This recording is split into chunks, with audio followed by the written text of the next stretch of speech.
말씀 보도록 하겠습니다. 사도행전 1장 16절 말씀입니다. 사도행전 1장 16절 말씀입니다. 오랜만에 본문이 짧습니다. 사도행전 1장 16절 말씀을 우리가 한 목소리로 같이 읽도록 하겠습니다. 사도행전 1장 16절 시작. 형제들아, 성령이 다윗의 입을 통하여 예수 잡는 자들의 길잡이가 된 유다를 가리켜 미리 말씀하신 성경이 응하였으니 마땅하도다. 아멘. 지난주에 저희가 리더 수양회를 갔다 왔습니다. 저희 리더들이 수양회를 갔다 왔고, 그 빅베어 쪽에 있는 어떤 에어비앤비에서 저희가 묵었는데요. 묵었는데 하룻밤 자는 날 자다가 그 지진이 좀 난 모양입니다. 크지 않은 지진이었는데요. 그 우리 숙소에서 멀지 않은 곳에서 지진이 한 3 정도였었나요? 지진 3, 진도 3, 뭐 이런 정도. 이렇게 센 지진은 아니었어요. 그런데 자다가 그 숙소가 이렇게 자는 곳이 1층과 2층 나눠져 있었는데 2층에서 자고 있었던 우리 주영 형제가 밤사이에 그 지진을 느끼고 깜짝 놀라서 잠을 깼습니다. 갈립 형제랑 같이 자고 있었는데요. 주영 형제가 요즘 또 찬양인도 굉장히 요즘 찬양인도 뜨겁죠. 굉장히 영적으로 굉장히 민감하기 때문에 지진을 또 느끼고 잠을 깨고, 갈립 형제 좀 약간 어두운 것 같아요. 푹 깊은 잠을 한 번도 깨지 않고 잤다고 하는데 1층에 잤던, 저를 포함해서 1층에 잤던 리더들은 아무도 그걸 느끼지 못했는데, 아마 그 건물이 높아질수록 그 지진이 날 때 그 흔들림이 더 크게 느껴진다고 합니다. 그래서 아마 주영 형제는 느꼈던 것 같고, 갈립 형제 왜 못 느꼈는지 미스테리하지만, 어쨌든 그 지진의 우리 위험을 우리 캘리포니아 사는 우리들은 항상 갖고 있습니다. 또 지금 되게 무더워지고, 항상 무더워지면 나오는 말이 지진 올 때 된 것 같은데, 이렇게 무더워지면 큰 지진 온다는데, 뭐 이런 그런 두려움, 그러한 생각, 그런 것들이 캘리포니아 사는 우리들에게는 항상 있는 것 같습니다. 제가 얼마 전에 예전에 뉴스를 통해서 뉴스를 본 게 있는데요. 지진에 관한 흥미로운 뉴스를 본 게 있는데, 그 클립 한번 보고 계속해서 이야기 나누도록 하겠습니다. 지진이 잦은 일본에서는 지진에 견디는 내진 설계가 이미 일반화되어 있죠. 그런데 최근엔 내진을 넘어 반복되는 지진에도 끄떡없는 이른바 면진 기술이 주목받고 있습니다. 도쿄에서 최호원 특파원이 보도합니다. 2011년 동일본 대지진에서 올해 구마모토 지진까지 이렇게 강진이 발생하면 낮은 건물보다 높은 건물의 흔들림이 더 심합니다. 일본의 한 건설업체가 실시한 4m 높이의 건물 모형 실험입니다. 바닥에 흔들림을 가하자 아래층보다는 위층이 더 크게 흔들립니다. 이렇게 심하게 흔들린 건물은 지진이 끝난 뒤에도 안전성을 담보할 수 없습니다. 일본은 그동안 건물을 튼튼하게 지어 지진에 잘 버티도록 하는 내진 설계에 힘을 쏟아왔습니다. 하지만 내진 설계를 갖춘 10층 모형 건물을 실험해보니 지진 구해 진도에 콘크리트 기둥 여기저기에서 균열이 발생합니다. 지진을 한 번은 버티더라도 이후엔 사용하기 어렵게 되는 겁니다. 이 때문에 일본 건설업계는 이제 내진을 넘어 면진, 즉 지진의 흔들림이 아예 건물에 전달되지 않도록 하는 기술에 주목하고 있습니다. 震度7の激しい揺れです。地面に置いてある水槽は波打つように激しく揺れています。しかしですね、家の方をご覧ください。テーブルの上に置いてあるワイングラスも、全く揺れていません。 면진 설계는 지방과 건물을 분리하고 그 사이에 충격을 흡수하는 특수 시설을 설치합니다. 건축비는 20% 이상 더 들지만 이 땅 강진에 일본 전역으로 확대되고 있습니다. 도쿄에서 SBS 최호원입니다. 지진이 잦은 일본에서는 그만 봐세요. 자, 내진 설계라는 거 들어보셨죠? 지진이 우리 여기 캘리포니아도 큰 건물은 아마 빌딩들은 다 저게 들어가는 것 같은데, 내진 설계, 지진 막 나도 건물이 무너지지 않게, 흔들리기만 할 뿐 무너지지 않게 하는 그런 설계가 있고, 이제는 건물이 흔들리지조차 않게, 그러니까 흔들리고 나면은 건물이 다 망가지는 거예요. 그래서 또 언제 무너질지 모르는 상태가 되는 겁니다. 당장의 그런 피해는, 당장 인명 피해는 줄일 수 있지만 건물 자체는 완전히 망가지고 못 쓰게 되는 것이죠. 그래서 아예 이 건물 자체, 건물에 대한 내진 설계 무슨 구조물이 들어가는 게 아니라 기초에, 바닥에 어떤 특수한 그 받침, 특수한 설치를 해서 바닥을 아예 흔들리지 않게 만드는 그런 기술이라고 합니다. 우리도 살면서 인생의 지진 많이 경험하는 거 아시죠? 여러분들이 경험했을 수도 있고 아니면 살면서 지진을 경험할지 모릅니다. 이 지진은 안팎으로 막 흔드는 거예요. 나의 어떤 의도와 생각과 상관없이. 그리고 지진은 계획 없이 오잖아요. 계획 없이 외부로부터 나를 막 흔들어요. 나름 크리스찬이면요, 어느 정도 내진 설계되어 있는 겁니다. 그죠? 나는 신앙도 있고. 또 여러분들 그냥 크리스찬입니까? 우리 청년 보면 학교도 좋은 데 다녀, 직장도 직장에서도 막 인정받고 그런 청년들 너무 많아요. 그러니까 다 열심히 삽니다. 그것이 다 어떠한 우리 인생을 살면서 어떠한 풍파, 인생에서 다가온 어떤 지진, 내가 예상치 못한 어떤 시점에 어떠한 그 진도로, 어떠한 강도로 올지 모르는 그 지진에 대비해서 우리가 열심히 공부하고, 그죠? 열심히 또 졸업하고, 또 뭐 대학원을 갈 수도 있고, 직장을 잡을 수도 있고, 직장에서도 그냥 직장 다닙니까? 직장 다녀도 또 학교 다녀서 또 뭐 디그리 따기도 하고, 자격증 따기도 하고, 그렇게 설계해 가는 거예요. 우리 내진을. 우리 인생의 그 내진을 어떠한 충격파가 왔을 때 견뎌낼 수 있도록. 또 돈을 모으기도 하죠. 세이빙을 하기도 하고, 또 돈을 어떻게 더 리저브를 하기 위해서 투자하기도 하고, 보험 들기도 하고, 뿐만 아니라 그런 외적인 것뿐만 아니라 내면적으로도 건강을 우리가 또 굉장히 중요하게 생각하죠. 뭐 어렸을 때는 막 아무거나 먹고 막 이렇게 재미있게 막 살다가 이제는 좋은 음식 골라 먹게 되고, 저도 이렇게 아시죠? 콜라 중독. 기껏 이제 제가 아무리 콜라 도저히 안 되겠다 생각해서 이제 생각해낸 게 슈거를 너무 많이 먹는다. 그래갖고 콕 제로로 바꿨습니다. 슈거라도 줄여야겠다. 그래도 건강 생각하는 거예요. 제 나름대로. 슈거를 좀 줄여야지 이러면서. 저도 이제 두려운 겁니다. 내진 설계하는 거예요. 어떤 건강에 큰 어려움이 오기 전에 내가 지키는 겁니다. 비타민 같은 거 챙겨 먹기도 하고. 그렇게 우리는 내진 설계를 어느 정도 해 가고 있는데요. 오늘 우리가 보는 이 사도행전의 인물들, 제자들이요, 마찬가지로 지진을 만나게 됩니다. 당시의 상황이 이래요. 당시의 상황, 밖으로는 계속해서 예수 믿는 사람, 예수님 십자가에 못 박히신 그 이유입니다. 예수님 십자가에 못 박히시고 죽으시고 살아나시고 다시 예수님이 하늘로 올라가셨어요. 승천하셨어요. 그리고 남은 게 제자들 뿐입니다. 이런 상황 가운데 밖에서는 계속 핍박이 있습니다. 예수 믿는 사람들 컬트야. 예수 믿는 사람들 이상한 사람들이야. 예수 믿는 사람들 이 로마의 이 법에 순종하지 않는 사람들이야. 예수 믿는 사람들 로마 신을 섬기지 않고 황제를 섬기지 않고 자기네들끼리 예수라는 신을 섬기는 그러한 사람들이야. 또 유대인 사이에서도 예수님이 인정하기 싫은 거예요. 로마에게 미움받기도 싫은 겁니다. 예수 믿는 사람들 빨리 제거해야 돼. 이런 식으로 계속해서 밖으로 핍박이 옵니다. 내부적으로도 예수님과 같이 있던 제자들이거든요. 함께 사역하고 동고동락하고, 물론 잠깐 배신했지만 예수님이 돌아가시고 부활하심을 함께 했던 제자들입니다. 부활하시고 나서도 예수님이 한동안 제자들과 머무르고 살아계셨어요. 얼마나 대단합니까? 죽으셨을 때는 좀 놀랐는데요. 제자들이 그렇게 따르던 예수님, 하나님의 아들인 것 같이 약간 긴가민가 했는데 역시 죽었구나 하면서 다 뿔뿔이 흩어졌잖아요. 그런데 3일 만에 다시 예수님이 살아 돌아오셔서 다시 제자들하고 막 구멍에 손도 넣어보고 막 이렇게 죽었다 살아온 그 증거도 막 보고 실제 우리와 같이 지내신 거예요, 예수님이. 그러다가 이제 하늘로 올라가셨습니다. 우리밖에 안 남았네. 처음 겪는 경험인 거예요. 제자 된 이후로는 예수님 없이 처음 남겨진 그런 상황입니다. 그런 상황 가운데 제자들이 어떻게 반응을 해야 하는가. 이런 안팎의 지진, 밖으로부터 계속 지진이 오고, 안에서는 예수님, 우리가 믿고 따르던 그 예수님이 죽었을 때 흔들렸는데 다시 살아나셔서 그래 다시 힘을 얻는 것 같았는데 이제 올라가 버리셨네.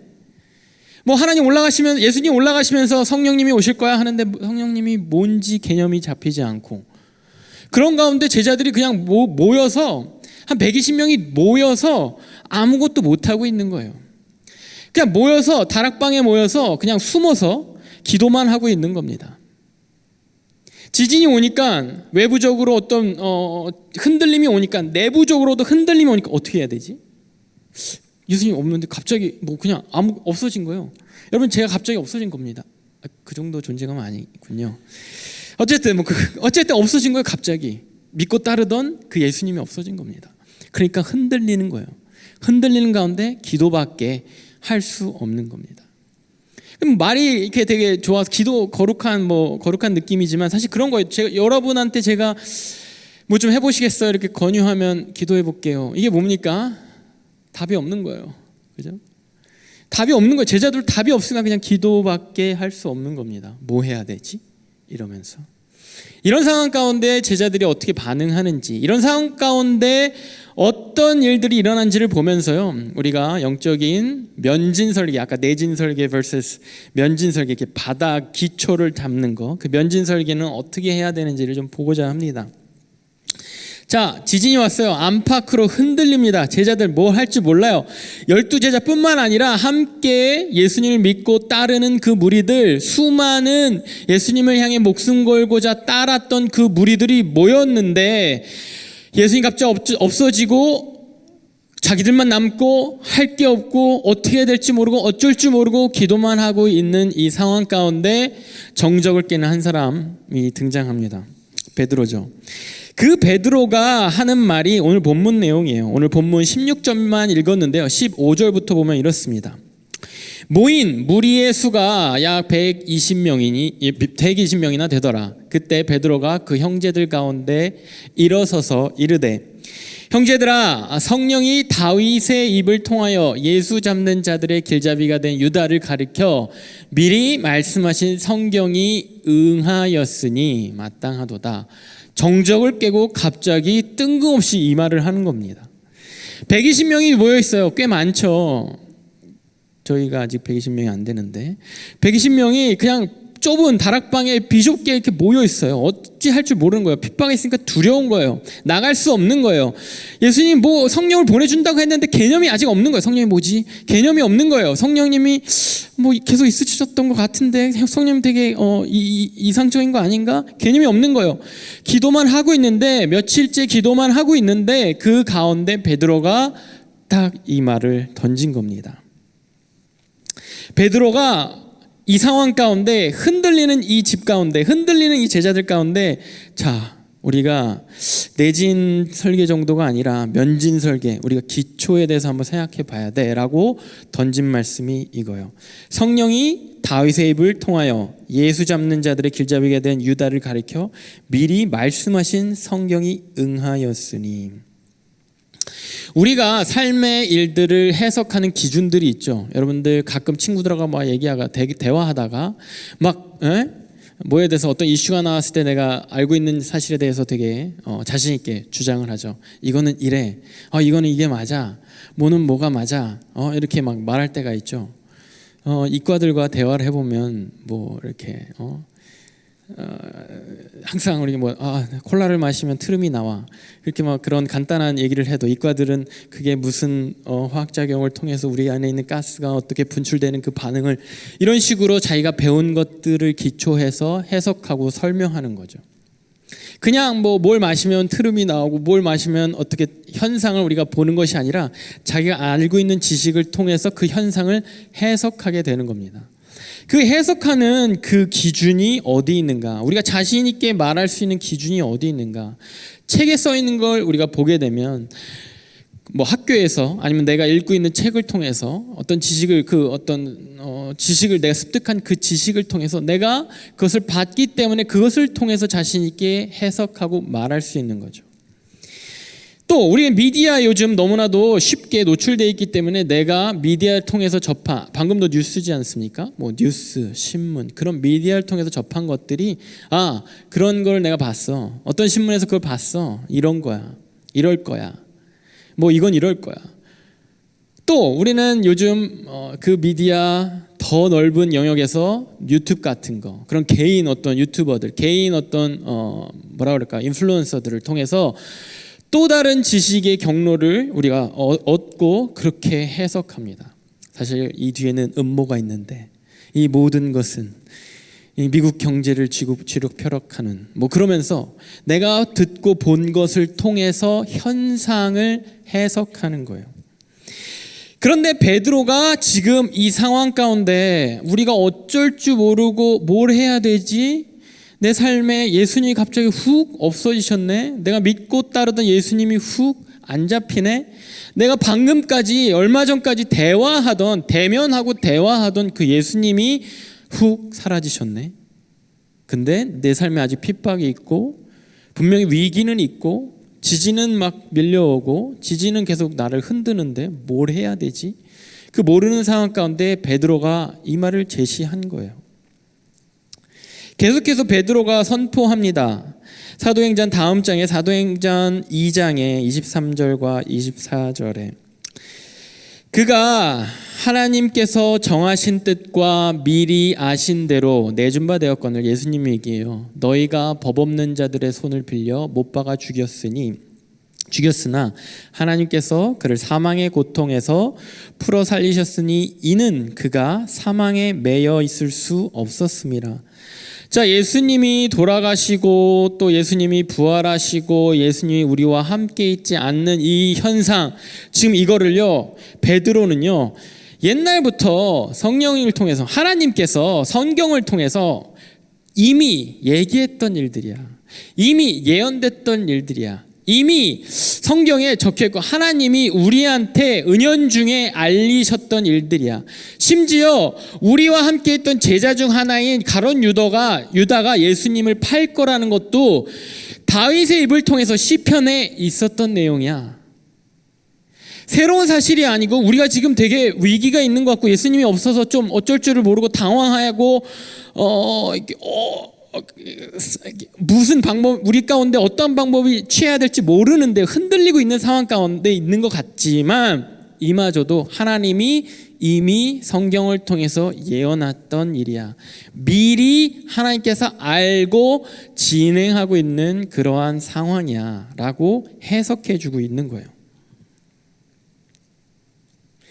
이 모든 것이 예수님의 부활, 예수님의 승천, 이 모든 것이 하나님 말씀대로 계획대로 정하신 뜻대로 된 것이라는 확인을 베드로가 거기 모여있는 120명들한테 지금 하고 있는 겁니다. 어쩔 줄 모르는. 그래서 베드로가 들고 있는 그 증거, 간증 같은 그 이야기, 계속되는 그 이야기가 이래요. 2장 25절에 다윗이 그를 가리켜 이르되, 예수를 가리켜 이르되, 내가 항상 내 앞에 계신 주를 배웠으며 나로 요동하지 않게 하기 위하여 그가 내 우편에 계시도다. 베드로가요, 예수님에 대해서 예수님이 지금 우리와 함께 있지 않지만 항상 다윗이 봤던 것처럼, 은연중에 다윗이 예언했던 것처럼 항상 우리와 함께 계시고 하나님 우편에 계셔. 다윗이, 우리가 잘 알고 있는 다윗이 은연중에 예언을 많이 하고 은연중에 하나님의 뜻을 선포했는데, 하나님의 말씀을 대언했는데 그 일들이 다 이루어졌고, 그 가운데 다윗이 이렇게 자세하게 직접적으로 우편에, 마치 다윗이 하나님과 빙의 된 것처럼 내 우편에 앉아 계신 그 예수님을 내가 지금 배웁니다. 예수님이 이 땅에 오시기도 전 그 구약의 다윗이 이 얘기를 하고 있어. 이걸 확인시켜주고 있는 거예요. 다윗의 이야기가요, 베드로가 딱 이 상황에, 위기 상황에 다윗의 얘기를 딱 던진 거예요. 다른 여러 인물들, 다른 여러 예언을 던질 수 있었거든요. 그런데 지금 베드로가 다윗의 얘기를 딱 던진 거예요. 우리가 지난주까지 다윗 시리즈를 쫙 보지 않았습니까? 하나님 마음에 합한 사람 다윗. 다윗뿐만이겠습니까? 많은 믿음의 선조들이 하나님 마음에 합하고 예언도 많이 하고 더 다윗보다 더 노골적으로 예언을 많이 한 선지자들도 많은데요. 왜 하필 다윗일까? 베드로뿐만 아니라 사도행전만 봐도요, 앞으로 볼 수 있겠지만 베드로, 요한, 또 바울, 스데반, 이런 사람들이요, 사람들 앞에서 설교 이런 식으로 증거할 때, 예수님에 대해서 증거할 때요, 다윗 얘기를 끌어다 와요. 다윗이 했던 얘기, 다윗의 스토리, 다윗의 어떤 이야기, 우리가 배웠던 그 다윗의 얘기를 브링업합니다. 다윗은 사실 이 지금 베드로가 지금 말하고 있는 이 시점보다 1000년 전 사람이거든요. 예수님을 설명하기 전 1000년 전 다윗을 소환해서 불러내서 브링업해서 얘기하고 있는 거예요. 왜 그럴까? 다윗은 여전히 인기가 많은 왕이라서. 우리 한국은 약간 역사적으로 인기 많은 두 사람이 있죠. 세종대왕하고 이순신, 그죠? 이순신 세종대왕이면 막 이렇게 거의 뭐죠? 이렇게 까방권, 이제 아무도 깔 수 없잖아요. 이순신 장군과 세종대왕을 그 누가 건들 수 있겠습니까? 그런 것처럼 다윗도 그런 존재라서, 그런 존재가 사실 세종대왕과 이순신이 되게 우리에게 위대한 위인인 건 맞지만 그분들의 삶이 우리의 삶과 지금 어떻게 굳이 직접적으로 연결될 수 있지? 지금 이 당장 닥쳐와 있는 우리를 흔들고 있는 이 지진과 우리가 어떻게 연결할 수 있지? 다윗은 그런 존재일 텐데 왜 그거를 이 1000년 후에 베드로가 아니면 다른 선지자들이, 다른 사람들이, 다른 제자들이 다윗의 얘기를 자꾸 꺼내고 있지? 이스라엘 백성에게는요, 구약부터 전해지는 4가지 아주 큰 언약이 있어요. 이 큰 언약은요, 우리 모두가 알만한 사람들을 통해서 전해진 언약이고요. 이 언약을 왜 크다고 말하냐면, 여러분들 구약에 수많은 언약이, 사실은 수많은 예언이 이만큼 이제 들어있는 겁니다. 수많은 언약 가운데 이 4 언약은요, 유니버설해요. 그러니까 모두에게 적용돼요. 이거는요, 보통 하나님의 언약은요, 이렇게 뮤추얼하거든요. 제가 정기 형제랑 언약하면, 약속하면은 정기 형제 내가 이거 해줄게, 정기 형제 뭐 해줘, 그죠? 그런 이렇게 뮤추얼한 거야. give and take인 거야. 하나님이 내 말을 들으면 너가 어떻게 될 것이다, 네가 일로 가라 그러면 이렇게 될 것이다라는 그러한 언약이 보통 그런 형식인데, 이 4가지는 유니버설하고 일방적이에요. 원웨이예요. 하나님이 내가 이렇게 할게, 하나님이 그냥 선포해 주신 거야. 내가 이렇게 해줄게, 하나님이 일방적으로 주시는 거예요. 이 4가지가 이스라엘 백성에게 깊이 새겨져 있고 깊이 내려오는 그 언약들입니다. 그걸 잠깐 소개할게요. 첫 번째, 노아의 언약입니다. 여러분 노아 잘 아시죠? 노아의 언약, 노아가 홍수를 지나고 하나님이 홍수로 심판하신 이후에 노아에게 이렇게 약속하십니다. 창세기 9장이에요. 9장 9절부터 11절.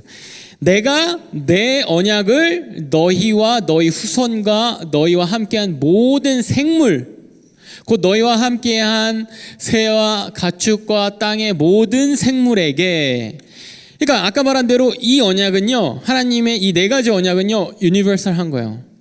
이스라엘 백성에게만 뿐만 아니에요. 노아에게 뿐만 아닙니다. 그 당시에 노아가 들었는데, 노아가 들었지만 이건 되게 유니버설한 거예요. 우리에게도 심지어 적용되는 겁니다. 새한테 생물에게 다 적용된다고 했잖아요. 후손에게 다 적용된다고 했잖아요. 가축, 땅의 모든 그런 존재에게 다 적용된다고 했잖아요. 그게 뭐냐면, 내가 너희와 언약을 세우리니 다시는 모든 생물을 홍수로 멸하지 아니할 것이라. 땅을 멸할 홍수가 다시 있지 아니하리라. 노아의 홍수는요, 진짜 그냥 리셋하신 거예요. 그냥 다 지구를 그냥 물에 잠그신 거예요. 물에 그냥 다 넣으신 거예요. 그러니까 지구에 있는 모든 생명을 다 심판하신 거예요. 근데 하나님이 노아 이후에 이제 다시는 안 그럴게, 다시는 안 할게 라는 그러한 약속을 일방적으로 하십니다. 니네가 아무리 나쁜 죄인이 일지언정 내가 다시 리셋하는 이런 무시무시한 심판 안 할게. 그래서 그 언약 증표로 무지개를 주셨잖아요. 그것이 노아에게 준 언약이고, 이것이 유니버설한 거고, 모두에게 적용된 거고, 언컨디셔널해요. 무조건이야. 두 번째는요, 아브라함에게 주신 언약입니다. 창세기 12장 2절과 3절입니다. 내가 너로 큰 민족을 이루고 내게 복을 주어 네 이름을 창대하게 하리니 너는 복이 될지라. 너를 축복하는 자에게 내가 복을 내리고 너를 저주하게 하는 자에게 내가 저주를 내리니 땅의 모든 족속이 너로 말미암아 복을 얻을 것이라. 이건 하나님의 백성이라면 누구나에게 적용되는 또 유니버설한 그러한 언약이에요. 언컨디셔널해요. 우리로 큰 민족을 이루겠대요. 너를 통해서 복을 주겠대요. 이름을 창대케 하고, 나를 축복한 사람 하나님이 복받게 하겠대요. 나를 저주한 사람 저주받게 하겠대요. 그러니까 이게 컨디셔널한 게 아니라 나에게 컨디셔널한 게 아니라 나에게는 컨디셔널한 게 아니죠. 나를 어떻게 하는 사람에게는 컨디셔널 할 수 있지만, 그죠? 하나님의 백성인 나에게는 컨디셔널한 게 아니에요. 그죠? 무조건 주는 거예요. 너를 통해서 복받게 할 거야. 축복의 통로. 그래서 크리스찬 여러분들이 예수를 믿으면요, 축복의 통로가 되는 거예요. 거기에 대한 책임감이 있어야 됩니다. 우리는 우리 통해서 축복 받는 거예요. 막 우리가 빨리 돌아다니면서 복 줘야 돼요. 빨리 돌아다니면서 우리 주위 사람들 복 받게 해야 됩니다. 그것이 하나님의 약속이에요. 내가 이렇게 할 거야. 복 받게 할 거야. 복의 근원이 되게 할 거야. 너를 통해서 복이 흘러가게 할 거야. 그래서 우리가 먼저 예수를 믿은 겁니다. 이 당시에 아브라함이 받았는데 아브라함에게만 적용되는 게 아니라는 겁니다. 세 번째, 모세에게 준 언약입니다. 출애굽기 19장 5절에서 6절인데요. 세계가 다 내게 속하였나니, 하나님 하신 말씀이에요. 세계가 다 내게 속하였나니, 자, 이 세계의 주인이 난데 너희가 내 말 듣고 내 언약을 지키면 너희 모든 족족 중에 내 소유가 되겠고, 오케이. 그런데 너희가 내게 대하여 제사장 나라가 되며 거룩한 백성이 되리라. 자, 이거는요, 하나님이 이스라엘 백성, 하나님이 하나님을 믿는 자들에게 주신 언컨디셔널하고 일방적인 약속이에요. 나에 대해서 너가 제사장 나라가 될 거야. 거룩한 백성이 될 거야. 이스라엘이 이거 이후에 거룩한 백성입니까? 아니에요. 이스라엘 이거 이후에 뭐 제사장의 나라로서의 역할을 충실히 합니까? 아니에요. 그럼에도 불구하고 그냥 하나님이 선택하신 거예요. 왜 우리가 그런 의문이 있죠. 왜 굳이 그 중동의 조그만 땅 이스라엘을 선택하셨지? 하나님이 그냥 일방적으로 선택해서 여길 통해서 내가 복 주고 여길 통해서 제사장 나라 만들고 여길 통해서 내가 거룩한 백성이라는 것을 보여줄 거야 하고 구약 내내 이스라엘 백성 끌고 다니면서 죄 지면 다시 끄집어내고 죄 지면 정신 차려 막 한 대 때리시고 막 이렇게 하시는 거잖아요. 마찬가지인 거예요. 우리에게도 우리를 그냥 세우신 거예요. 제사장으로. 우리가 예수를 믿는 순간 제사장으로 세우시고 거룩한 백성이라고 부르시기 시작하는 거예요. 지난주 지지난주 죄에 대해서 얘기했잖아요. 우리가 죄 짓잖아요. 아직 우리 죄인이잖아요. 그래도 너 제사장이야. 그래도 너 거룩한 백성이야 라고 계속 불러주시는 거예요. 내가 그렇게 할 거야 라고 완전히 하나님의 일방적인 약속을 주신 겁니다. 그 다음 네 번째가 다윗을 통해서 하신 말씀이에요. 기억할지 모르겠는데 다윗 시리즈 중에 다윗이 하나님 성전 짓고 싶어 했어요. 그죠? 하나님께 막 성전 지어드리고, 하나님 왜 이렇게 누추한 천막에 사십니까? 제가 내가 사는 이 궁보다 더 그럴싸한 성전 지어드리겠습니다 하고 하나님한테 막 말하니까 하나님이 아서라 됐다. 내가 뭐 거기 나 하나님인데 내가 뭐 집에 사니 이러면서 그 마음이 기특하셔서 당시에 다윗에게 하신 말씀이에요. 사무엘하 7장 12절과 13절입니다. 내 수완이 차서 내 조상들과 함께 누울 때 네가 네 몸에서 날 내 씨를 내 뒤에 세워 그의 나라를 견고하게 하리라. 그는 내 이름을 위하여 집을 건축할 것이요 나는 그 나라 왕위를 영원히 견고하게 하리라. 자, 일단은 다윗에게 준 거예요. 기특한 다윗, 내 마음을 알아준 다윗. 그 다윗에게 축복하면서 너로서는 성전 건축하게 안 할 건데 너의 자손을 통해서 성전 건축하게 할게. 그러한 형태를 띠고 있는 축복인데요. 이게 자세히 보면요. 네 몸에서 날 씨를 뒤에 세워 그의 나라를 견고하게 하리라. 여기까지는 오케이. 화면 보여주셔도 돼요. 12, 13절. 견고하게 하리라. 솔로몬의 나라. 다윗 다음에 솔로몬이잖아요. 견고하게 하리라. 오케이. 뭐 적용되죠. 솔로몬에게 딱 리밋 될 수 있죠. 그런데 내가 그 이름을 위하여 집을 건축할 것이요 나는 그의 나라 왕위를 영원히 견고하게 하리라. 솔로몬이 뭐 영원히 산 것 아니고 솔로몬 이후에요 나라가 쪼개집니다. 그러니까 다윗의 왕조가 이미 쪼개져요. 그리고 다윗의 왕조가 forever and ever입니까? 아니요. 침략받아서 망해요. 하나님이 영원히 견고하게 하신다고 그랬는데 하나님 그냥 하신 말인가? 하나님이 그냥 뭐 인사치레로 너무 기쁘니까 그냥 이렇게 예의상 견고하게 해줄게. 망하는데 하나님 그런 정도의 분이 아니거든요. 조금 더 보면요 14장과 바로 이어지는 14장 4절과 15절을 보면요 나는 그에게 아버지가 되고 그는 내게 아들이 되리니. 자, 이 왕 위에 대한 거예요. 다윗 이후에 있을 왕조에 대한 거예요.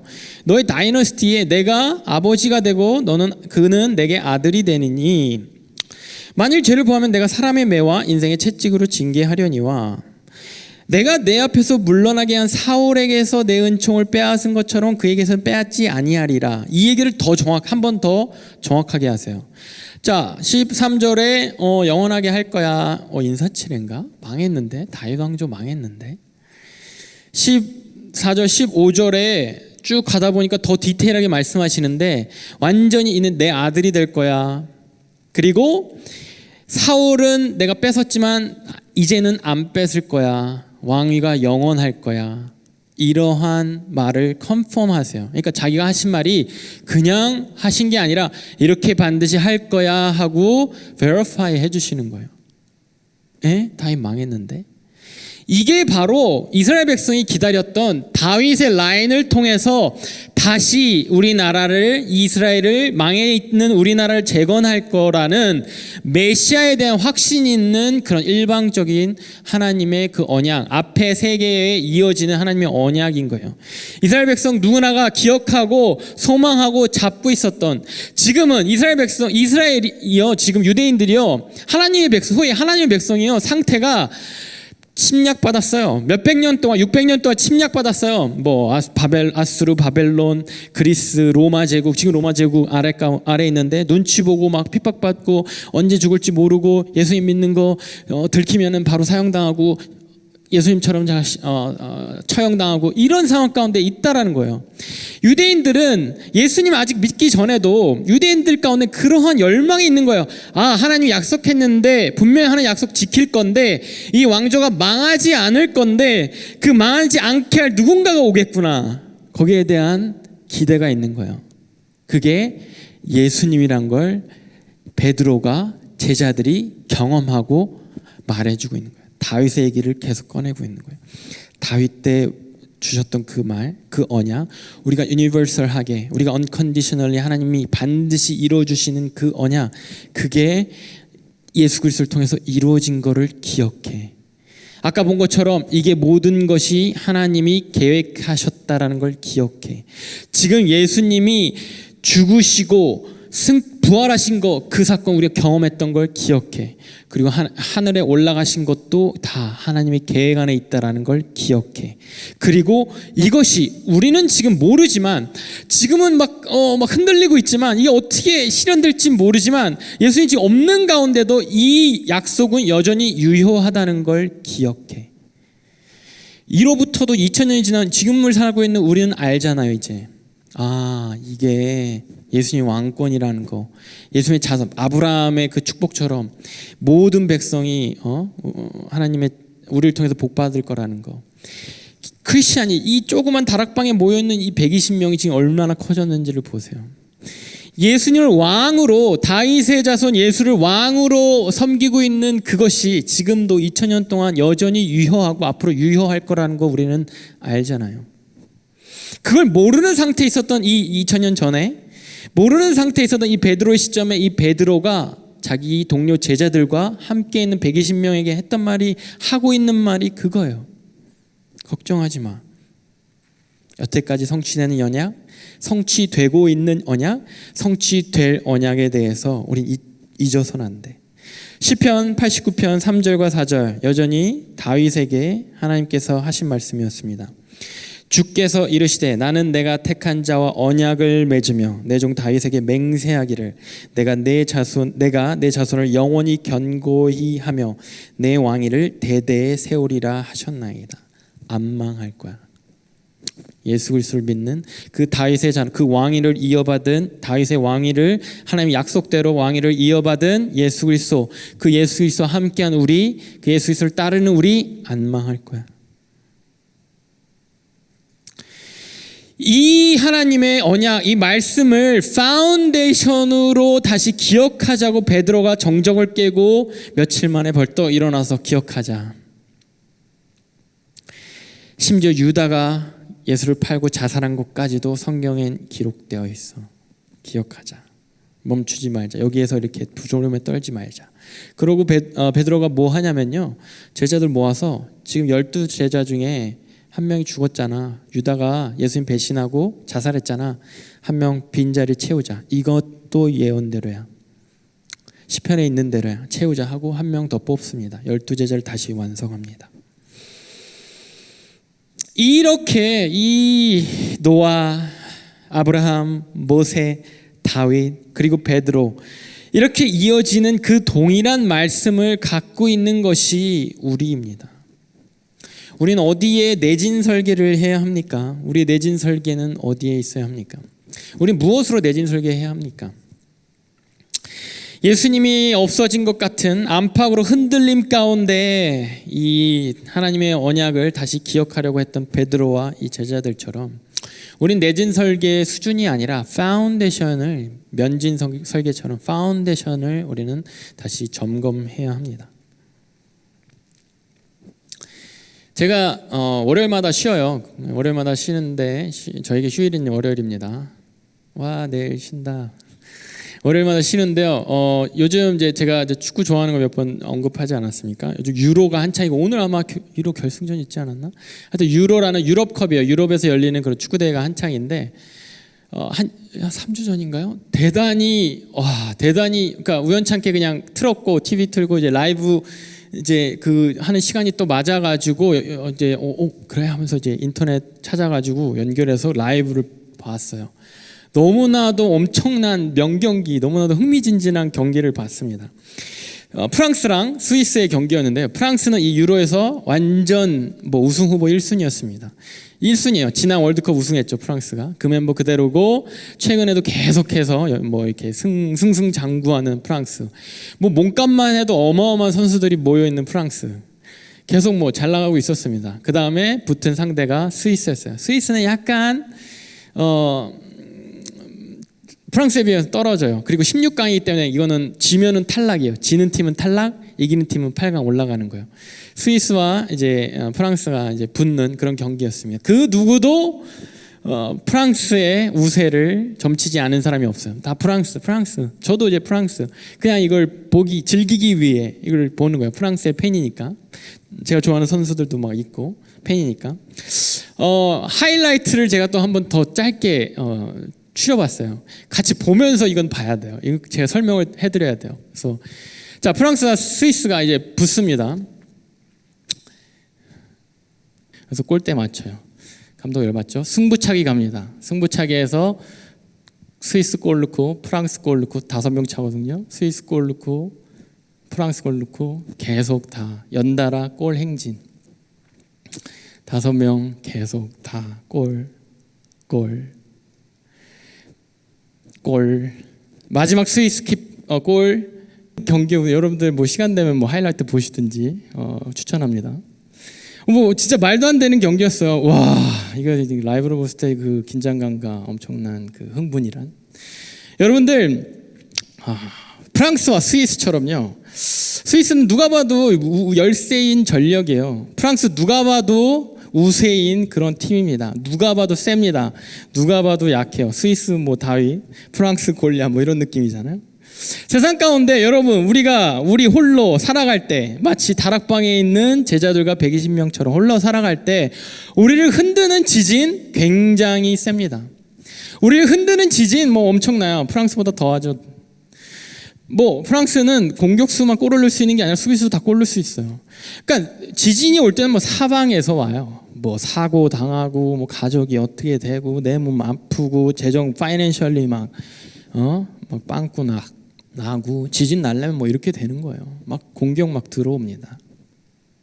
잠깐 잘했다가도 역시 하면서 잠깐 내가 영적으로 업됐다가도 역시 하면서 계속해서 공격받으면 역전당하고 또 지고 계속 져가요. 그런 가운데 스위스처럼 우리가 이 결과를 안다고 생각해 보세요. 승리하는 마지막에 결국 승부차기까지 가서 결국 우리가 이긴다라는 그 결과를 우리가 안다고 생각해 보세요. 여러분들 스위스 선수로서 그 결과를 알고 뛴다고 생각해 보세요.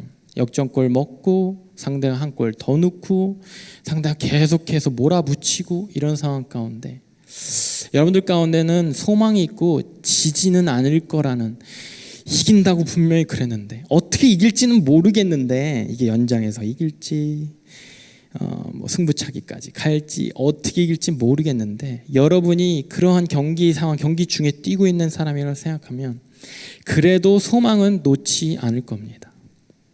우리한테 주어진 말씀이요, 우리가 살면서 힘들 때 말씀을 펴보면요 약간 이래요. 이기긴 이길 거야, 이 수준이에요. 어떻게 이기는지 자세히는 안 나와 있어요. 그 노아의 언약, 모세의 언약, 아브라함의 언약, 다윗의 언약, 우리 모두에게 적용된다고는 하는데 뭐 어떻게 뭐 되는지는 잘 모르겠어요. 근데 이기긴 이길 거래요. 우리가 이것을 알고 뛰는 선수처럼 우리는 절대로 소망을 잃지 않고 뛰어야 합니다. 왜? 이긴다는 그 언약은 확실하기 때문에. 그 언약이 증거된 것이, 성취된 것이 증거로 이 가운데 남아 있기 때문에. 예수 그리스도를 통해서 성취되었고 아직도 성취되어 가고 있는 중이기 때문에. 역전골이 터지고 또 밀리는 것 같아도 계속해서 골이 터질 거고 터질 거고 터질 거고, 세상은 계속해서 반격하고 흔들 거지만, 세상에서 가장 잘하는 선수가 나에게 나타나서 나를 아주 위협할 거지만, 우리가 흔들리지 않을 수 있는, 끝까지 소망을 놓지 않을 수 있는 이유는 우리 가운데 이 말씀이 있기 때문입니다. 우리의 기초에, 면진설기 기초에는 이 말씀이 있기 때문입니다. 베드로서 1장 21절에 이렇게 나와 있어요. 예언은 언제든지 사람의 뜻으로 낸 것이 아니요 오직 성령의 감동하심을 받은 사람들이 하나님께 받아 말한 것입니다. 예언이라고 함이 말씀이란 뜻이에요. 성경이란 뜻이에요. 여기 성경이 지금 그냥 쓰여진 것 같지만, 누군가가 쓴 것 같지만, 이것이 지금 우리에게도 적용되고 계속해서 진행될 수 있는 이유는 성령님이, 하나님이 우리에게 영감을 준 사람들이 하나님이 쓰셨고 하나님이 완성해 가기 때문이야 라는 말입니다. 이거로 면진설계가 된 사람들은요, 말씀으로, 성령으로 면진설계가 된 사람들은 흔들려도 흔들리지 않아요. 망가지지 않습니다. 그렇게 성령 하나님으로부터 받은 말씀을 간직하고 그 위에, 그런 면진설계 위에 선 제자들의 이야기, 사람들의 이야기가 사도행전입니다. 우리가 다음 주부터 그 사도행전 시리즈를 나누도록 하겠습니다. 우리가 그 가운데 우리 안에 있는, 내 삶에 있는 기초가 무엇인가, 파운데이션이 무엇인가, 나는 그냥 이 설계, 이 기둥, 이 벽면, 이 정도 설계하려고, 이 정도 보강하려고 그렇게 열심히 살고 있진 않나? 내가 딛고 있는, 내 삶의 건물이 올라가 있는 그 기초는 어떤가를 점검해 보면서 우리가 사도행전 계속해서 사도행전의 사람들의 삶은 어땠는지를 함께 보기 원합니다. 찬양팀 나와주시고요.